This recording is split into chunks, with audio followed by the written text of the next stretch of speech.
તારીખ 20 જાન્યુઆરી 2026 શુક્રવાર સંત યોહાનના ગ્રંથમાંથી પાઠ પહેલો અધ્યાય કડી 19-28 યોહાનની સાક્ષી આ રહી। જ્યારે યહૂદીઓએ યરૂશાલેમમાંથી પુરોહિતોને અને પુરોહિત સહાયકોને તમે કોણ છો એમ પૂછવા તેમની પાસે મોકલ્યા, ત્યારે તેમણે કબૂલ કર્યું, ચોખ્ખે ચોખ્ખું કબૂલ કર્યું કે હું ખ્રિસ્ત નથી। તે લોકોએ પૂછ્યું, તો તમે કોણ છો? એલિયા છો? ત્યારે તેમણે કહ્યું, ના। તો જેનું આગમન થવાનું છે તે પૈગંબર છો? તેમણે જવાબ આપ્યો, ના। એટલે તે લોકોએ તેમને કહ્યું, તો તમે છો કોણ? જવાબ આપો, જેથી જેમણે મોકલ્યા છે તેમને અમે જણાવીએ તમારા પિતા વિશે તમે શું કહો છો। તેમણે પૈગંબર યશાયાના શબ્દોમાં કહ્યું, હું તો પ્રભુના રસ્તા સીધા કરું, એવું અરણ્યમાં પોકાર કરનારનો અવાજ છું। આવેલા માણસોમાં કેટલાક ફરોશીઓ હતા।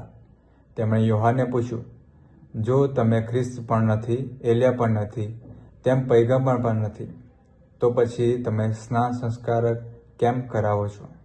યોહાને તેમને જવાબ આપ્યો, હું પાણીથી સ્નાન સંસ્કાર કરાવું છું, પણ તમારી વચ્ચે એક જણ એવો છે જેને તમે ઓળખતા નથી।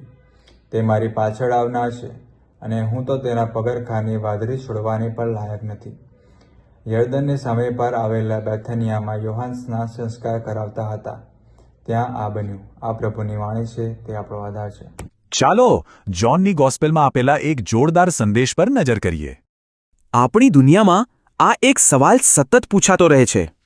સમાજ ઘણીવાર આપણી ઓળખ આ બધી બહારની વસ્તુઓથી નક્કી કરે છે, પણ જવાબ આપવાની એક બીજી રીત પણ છે। ચાલો એક જૂનું ઉદાહરણ જોઈએ જે આજે પણ એટલું જ સાચું છે।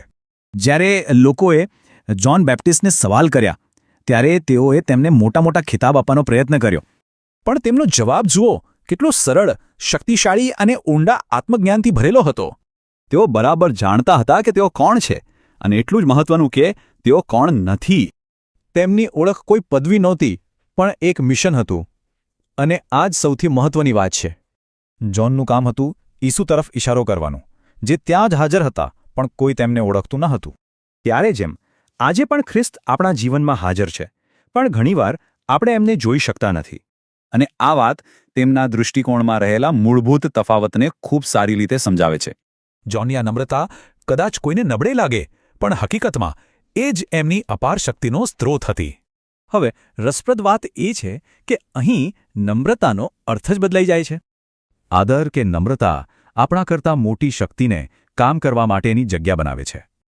તો આ ગોસ્પેલ આપણને રોજ પોતાને પૂછવામાં આવતા મૂળ સવાલને જ બદલવાનો પડકાર આપે છે।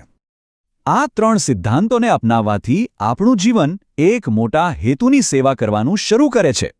જોનનું ઉદાહરણ આપણને આ જ કાર્ય કરવા માટે અંતિમ આહ્વાન આપે છે। અંતે આ એક વિચારવા જેવો સવાલ છે, જે આપણે આપણા જીવનમાં ધ્યાનમાં લઈ શકીએ।